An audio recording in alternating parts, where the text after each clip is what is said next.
பொன்னியின் செல்வனோட 62வது அத்தியாயம். தலைப்பு நடுக்கடலில். வந்தியத்தேவன் திரும்பி பார்க்குறான். அவனோட வயிற்றுலேருந்து குடல்லாம் அப்படியே மேலே எழுப்பி மார்புக்கு வந்து அடைக்குது. இன்னும் மேலே போய் அவன் தொண்டையும் அடைக்குது.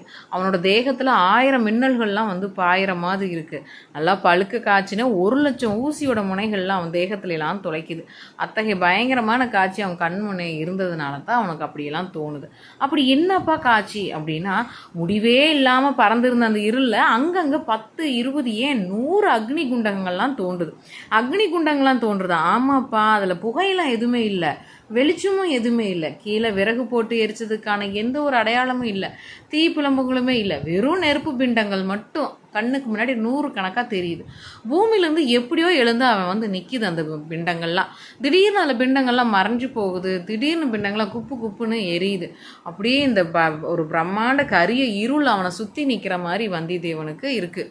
வயிற்றில் வந்து வாய் வச்சிருக்கிற கபந்தனை அப்படிங்கிற ஒரு கபந்தன்ங்கிற ராட்சசன் மாதிரி அந்த உருவத்துக்கு நிறையா வாய்கள் இருக்குது. அந்த வாய்க்குள்ளேருந்து அப்பப்போ இந்த தீப்பிழம்பு வெளியில் வருது. அந்த வாயை மூண தீப்பிழம்பு உள்ளே போகுது. அந்த காட்சியெல்லாம் பார்த்துட்டு வந்தியத்தேவனுக்கு அப்படியே ரோமக்கால் வலி அவனோட உடம்புல இருக்கிற ரத்தம்லாம் கசிஞ்சு போகுது.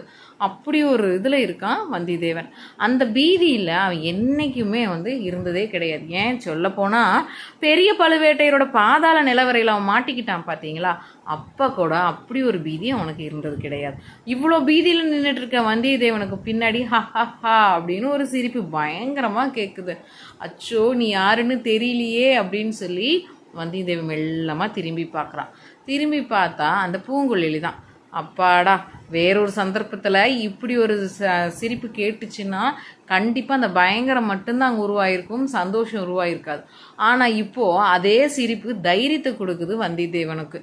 ஏன் அப்படின்னு பார்த்தீங்கன்னா, ரத்தமும் சதையும் உடலும் உயிரும் உள்ள ஒரு பெண் ஒருத்தி அவன் பக்கத்தில் நிற்கிறாளே அப்படிங்கிறதே இந்த அபாயத்தில் அவனுக்கு ரொம்ப ஒரு பற்றுகோள் மாதிரி இருந்துச்சு. பார்த்தாயா என் காதலர்களை அப்படின்னு பூங்குழலி கேட்குறான். இந்த கொள்ளிவாய் பிசாசுகள் தான் என் காதலர்கள். இவர்களை பார்த்து சல்லாபம் செய்வதற்காகத்தான் நள்ளிரவில் இந்த இடத்துக்கு நான் வருகிறேன் என்றார். இந்த பெண்ணுக்கு நன்றாக பித்து பிடித்திருக்குது என்பதில் எல்லளவும் சந்தேகமில்லை. இவளுடைய உதவியை கொண்டு இலங்கைக்கு போகிறது நடக்கிற காரியமா? இவ்வாறு வந்தியத்தேவன் எண்ணினான். அவனுடைய உள்மனதிலிருந்து வேறு ஏதோ ஒரு எண்ணம் வெளியே வர போராடி கொண்டே இருந்தது. அது என்ன?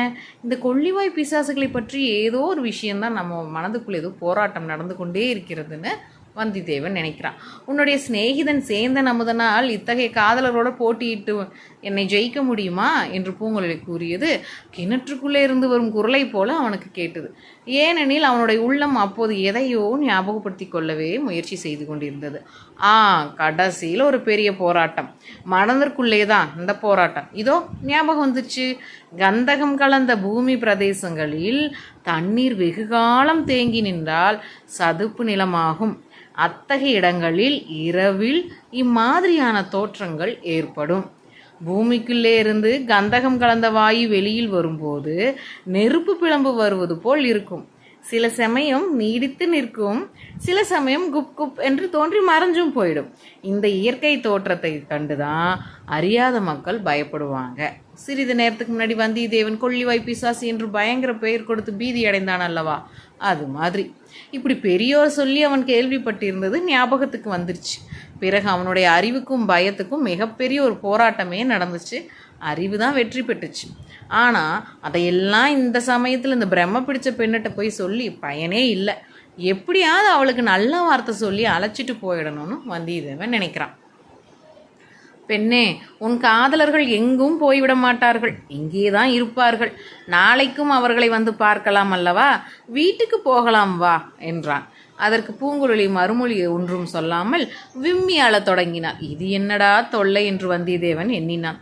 பின்னர் சற்று நேரம் சும்மா இருந்தான். பெண்ணே, நாம் போகலாமா என்று மீண்டும் கேட்டான். விம்மல் நிற்கவே இல்லை. வந்தியத்தேவனுக்கு அழுத்து போய் விட்டது. சரி, உன் இஷ்டம் போல் செய், எனக்கும் தூக்கம் வருது, நான் போகிறேன் என்று சொல்லிவிட்டு இறங்கத் தொடங்கினான். பூங்குழலி உடனே விம்மலை நிறுத்தினாள். மேட்டிலிருந்து இறங்கத் தொடங்கினால் 4 பாய்ச்சலில் வந்தியத்தேவனுக்கு முன்னால் கீழே போய் நின்றான். வந்தியத்தேவன் ஓடி போய் அவளை பிடித்தான். இருவரும் கலங்கரை விளக்கை நோக்கி நடக்கத் தொடங்கினார்கள். இந்த பித்து பிடித்த பெண்ணை நம்பி படகில் ஏறுவதாவது கடலை கடப்பதாவது, ஆயினும் வேறு வழி இல்லையே, ஏதாவது ஒரு நல்ல வார்த்தை சொல்லி சிநேகம் செய்து கொள்ள பார்க்கலாம் அப்படின்னு வந்தியத்தேவன் நினைக்கிறான். வானத்தில் வால் நட்சத்திரம் தோன்றுகிறதே, அதை பற்றி உன் கருத்து என்ன என்று பூங்குழலி கேட்டார். என் கருத்து ஒன்றும் இல்லை, வால் நட்சத்திரம் தோன்றுகிறது, அவ்வளோதான் என்றான் வந்தியத்தேவன். வால் நட்சத்திரம் வானில் தோன்றினால் பூமியில் பெரிய கேடுகள் விளையும் என்று சொல்கிறார்களே, அப்படித்தான் சிலர் சொல்கிறார்கள். நீ என்ன சொல்கிறாய்? நான் ஜோதிட சாஸ்திரம் படித்ததில்லை, ஜனங்கள் அப்படி சொல்லிக் கொள்வது எனக்கும் தெரியும். சற்று நேரம் மௌனமாகவே இருவரும் நடந்தனர். பிறகு பூங்குழலி, சக்கரவர்த்திக்கு உடம்பு சுகமில்லை என்று சொல்கிறார்களே, அது உண்மைதானா? இவள் அவ்வளவு பித்துக்குழி பெண்கள் அல்ல என்று வந்தியத்தேவன் எண்ணிக்கொண்டான். கொஞ்சம் அவனுக்கு நம்பிக்கை பிறந்தது. நானே என் கண்ணால் பார்த்தேன். சக்கரவர்த்தி படுத்த படுக்கையாய் கிடக்கிறார். 2 கால்களிலும் உணர்ச்சியே கிடையாது. ஒரு அடி கூட எடுத்து வைக்க முடியாது.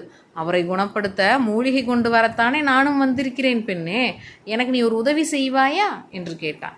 அதற்கு மறுமொழி சொல்லாமல், சக்கரவர்த்தி அதிக நாள் உயிரோடு இருக்க மாட்டார், சீக்கிரத்தில் இறந்து போய் விடுவார் என்று சொல்கிறார்களே, அது உண்மையா என்று கேட்டாள் பூங்குழலி. நீ இச்சமயம் உதவி செய்யாவிட்டால் அப்படி நடந்தாலும் நடந்துவிடும். இலங்கையில் ஒரு அபூர்வ சஞ்சீவி மூலிகை இருக்கிறதாம். அதை கொண்டு வந்தால் சக்கரவர்த்தி பிழைத்துக் கொள்வாராம். நீ படகு தள்ளி கொண்டு இலங்கைக்கு வருவாயா?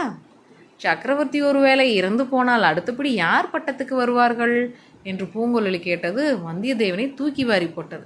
பெண்ணே, எனக்கும் உனக்கும் அதை பற்றி என்ன? யார் பட்டத்துக்கு வந்தால் நமக்கு என்ன கவலை? ஏன் கவலை இல்லை? நீயும் நானும் இந்த ராஜ்யத்தின் பிரஜைகள் அல்லவா? இந்த பெண் பித்து பிடித்தவளே அல்ல. இவளிடம் ஜாக்கிரதையாகவே நடந்து கொள்ள வேண்டும். இவளுடைய விசித்திரமான செயல்களுக்கு வேறு காரணம் இருக்க வேண்டும் என்று எண்ணினான் வந்தியத்தேவன். ஏன் பேசாமல் இருக்கிறாய்? அடுத்த பட்டத்துக்கு யார் வருவார்கள் என்று பூங்குழலி மீண்டும் கேட்டார். ஆதித்த கரிகாலருக்குத்தான் யுவராஜ பட்டம் கட்டியிருக்கிறது. அவர்தான் நியாயமாக அடுத்த பட்டத்துக்கு வர வேண்டும். மதுராந்தகர் அவருக்கு உரிமை ஒன்றுமில்லையா? அவர்தான் ராஜ்யம் வேண்டாம் என்று சொல்லிவிட்டாரே. முன்னே அப்படி சொன்னார், இப்போது ராஜ்யம் வேண்டும் என்று சொல்கிறாராமே. அவர் சொன்னால் போதுமா? பிரஜைகள் எல்லோரும் ஒப்புக்கொள்ள வேண்டாமா? பெரிய மனிதர்கள் பலர் அவர் கட்சியில் இருக்கிறார்களாமே. அப்படித்தான் நானும் கேள்விப்பட்டேன். இவ்வளவும் உன் காது வரையில் வந்து எட்டியிருப்பதை நினைத்தால் எனக்கு மிகவும் ஆச்சரியமாக இருக்கிறது. சுந்தர சோழர் திடீரென்று இறந்து போனால் என்ன ஆகும்? தேசமெல்லாம் பெருங்குழப்பமாகிவிடும். அதை தடுப்பதற்குத்தான் உன் உதவி இப்போது தேவையாக இருக்கிறது. நான் என்ன உதவி செய்ய முடியும்? முன்னமே சொன்னேனே பெண்ணே, நான் அவசரமாக மூலிகை கொண்டு வர இலங்கை தீவுக்கு போக வேண்டும். அதற்கு நீ படகு வலித்து கொண்டு வர வேண்டும். என்னை எதற்காக அழைக்கிறாய்? ஒரு பெண் பிள்ளையை படகு தள்ளும்படி கேட்க வெக்கமாக இல்லையா உனக்கு? வேறு யாரும் இல்லை என்று உன் தந்தை சொல்கிறார். உன் அண்ணன் கூட நேற்று போய் விட்டானாமே. அவன் போனால் என்ன? உனக்கு 2 கைகள், உன்னுடன் வந்தவனுக்கு 2 கைகள் இல்லையா? எங்களுக்கு படகு வலிக்க தெரியாது. படகு வலிப்பது என்ன மந்திர வித்தையா? துடுப்பை பிடித்து வலித்தால் தானே படகு போகிறது. திசை தெரிய வேண்டும் அல்லவா? நடுக்கடலில் திசை தெரியாமல் போய்விட்டால் முழுகி சாகுங்கள். அதற்கு நான் என்ன செய்யட்டும்? கலங்கரை விளக்கின் அருகில் அவர்கள் வந்து விட்டார்கள். வந்தியத்தேவனும் அத்துடன் பேச்சை நிறுத்திவிட விரும்பினான். மேலும் பேச்சை வளர்த்து பூங்குழலியின் மறுப்பை உறுதிப்படுத்திவிட அவன் விரும்பவில்லை.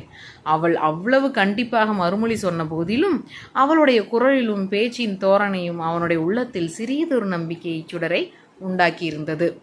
2ஆம் முறை படுத்த பிறகு வெகுநேரம் வந்தியத்தேவனுக்கு தூக்கம் வரவே இல்லை. ஏதேதோ எண்ணங்களில் அவனுடைய உள்ளம் வெகுவாக குழம்பிக் கொண்டிருந்தது. 4ஆம் ஜாமத்தின் ஆரம்பத்திலேதான் தூங்கி போனான்.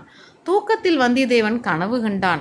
பாய்மரம் விரித்த சிறிய படகில் பூங்குழலியும் அவனும் எதிரெதிராக அமர்ந்திருந்தார்கள்.